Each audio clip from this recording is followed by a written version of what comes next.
Supply Chain Management atau SCM merupakan salah satu bagian dari sistem informasi yang digunakan untuk memenuhi kebutuhan dari customer, terutama pada bisnis yang berhubungan dengan manufaktur, retail, maupun grosir. Dalam setiap bisnis tentunya memiliki rantai pasokan yang berbeda-beda. Di dalam sebuah perusahaan besar, rantai pasokan barang memiliki jumlah cakupan yang lebih luas dari perusahaan yang baru merintis. Untuk versi sederhananya, hanya mencakup perusahaan, konsumen, dan pemasok saja. Nah, pada video presentasi kali ini, saya akan membahas setiap hal mengenai apa itu SCM dan penerapannya dalam bisnis saat ini. Apa saja komponen dan tahapan dari SCM sesuai dengan kebutuhan industri? Simak video presentasi dari saya.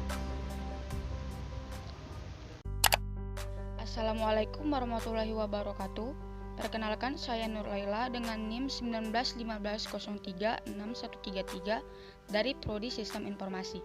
Di video presentasi kali ini, saya akan membahas tentang materi Supply Chain Management. Baik, langsung saja kita masuk ke materinya. Yang pertama, ada definisi dari Supply Chain Management.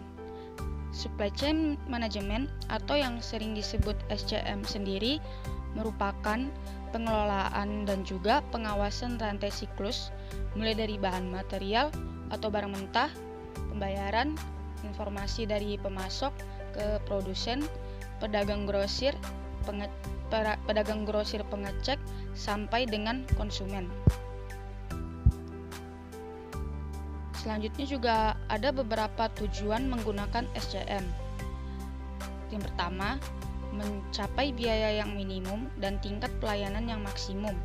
Tujuan kedua, memenuhi kebutuhan konsumen dan menghasilkan keuntungan. Tujuan ketiga, bisa memenangkan persaingan pasar. Untuk bisa memenangkan persaingan pasar, maka rantai pasokan harus mampu menyediakan barang atau jasa yang murah, berkualitas, tepat waktu, dan variatif. Ini adalah tujuan dari menggunakan SCM. Baik, yang selanjutnya ada juga manfaat dari SCM. SCM juga memiliki beberapa manfaat pada perusahaan yang secara umum dapat memberikan kepuasan pelanggan, meningkatkan pendapatan, menurunkan biaya, pemanfaatan aset yang semakin tinggi, peningkatan keuntungan dan perusahaan yang semakin besar. Oke, materi selanjutnya terdapat 3 aspek pada SCM. Aspek yang pertama, Supply Chain Management adalah suatu pendekatan yang digunakan untuk mencapai pengintegrasian yang efisien dari supplier, manufaktur, distributor, retailer, dan customer. Yang kedua, Supply Chain Management mempunyai dampak terhadap pengendalian biaya. Yang ketiga, Supply Chain Management mempunyai peran penting dalam meningkatkan kualitas pelayanan perusahaan ke konsumen. Supply Chain Management melibatkan beberapa pihak di dalamnya, baik secara langsung maupun tidak langsung dalam usaha untuk memenuhi permintaan konsumen. Terus selanjutnya juga ada beberapa komponen dasar Supply Chain Management. Menurut Worten dan Wailgum pada tahun 2008, Supply Chain Management atau SCM memiliki beberapa komponen dasar, diantaranya ada plan, source, make, deliver, dan return. Terus ada juga prinsip-prinsip dari SCM. Yang pertama, menyesuaikan jaringan logistik untuk melayani konsumen yang berbeda. Kedua, mensegmentasi konsumen berdasar kebutuhannya. Ketiga, mendengarkan dan mengamati sinyal pasar dan jadikan sinyal tersebut sebagai dasar dalam perencanaan kebutuhan sehingga hasil ramalan konsisten dan alokasi sumber dana optimal. Keempat, mengelola sumber-sumber suplai secara strategis untuk mengurangi ongkos kepemilikan dari material maupun jasa. Kelima, mendiferensiasikan barang atau jasa pada titik yang lebih dekat dengan konsumen dan mempercepat konversi sepanjang rantai pasok.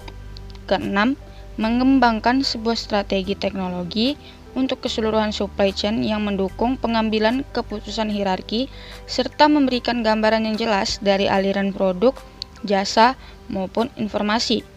Yang terakhir, ada mengadopsi pengukuran kinerja untuk sebuah supply chain secara keseluruhan dengan maksud untuk meningkatkan pelayanan kepada konsumen akhir. Selanjutnya ada strategi dari SCM. Topik yang selanjutnya masuk pada pembahasan mengenai strategi yang tepat untuk menjalankan sebuah supply chain management. Untuk membangun rantai pasok yang baik, maka harus menerapkan dua strategi bisnis ini. Pertama, Anda harus membangun hubungan baik dengan pemasok bahan baku.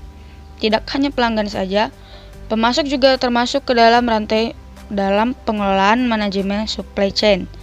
Dengan adanya hubungan yang baik dengan mitra, maka dapat memperbesar peluang untuk mendapatkan keuntungan dengan mitra bisnis yang lain. Dan strategi bisnis yang kedua adalah dengan meningkatkan pelayanan terhadap kepuasan pelanggan atau customer. Apabila customer merasa puas dengan pelayanan yang Anda tawarkan, maka pelanggan tersebut dapat melakukan pemesanan ulang kepada perusahaan Anda. Contoh perusahaan yang menerapkan supply chain manajemen dengan strategi di atas yaitu industri yang bergerak di bidang transportasi dan pengemasan produk atau manufaktur. Nah, selanjutnya SCM juga memiliki beberapa prinsip. Yang pertama ada menyesuaikan jaringan logistik untuk melayani konsumen yang berbeda. Yang kedua, mensegmentasi konsumen berdasar kebutuhannya.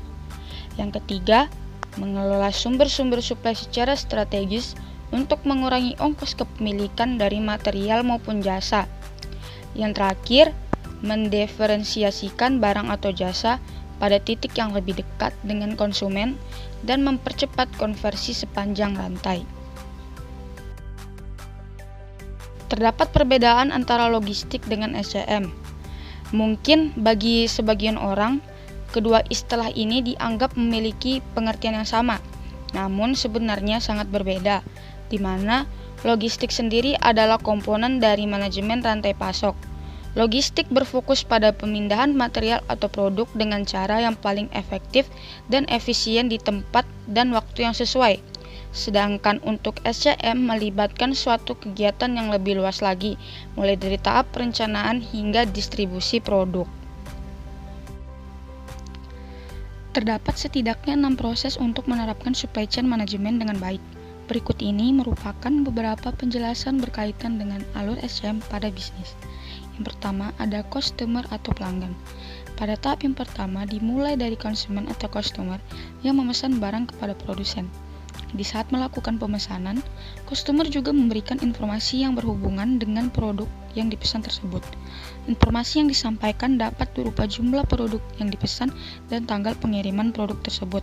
Yang kedua, planning atau persiapan. Setelah pesanan diterima oleh pihak produsen, selanjutnya akan masuk pada tahap perencanaan, di mana setiap tim atau departemen yang terlibat dapat membuat strategi atau rencana produksi produk yang diminta klien.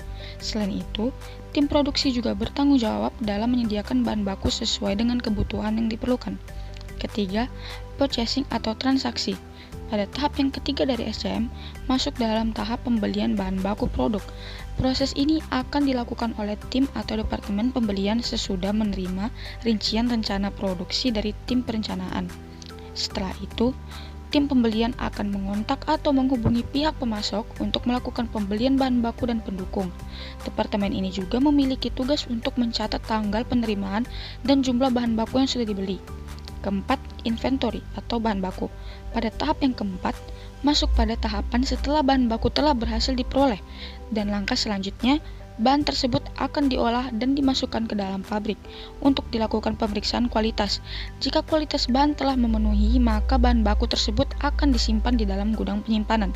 Kelima, production atau produksi.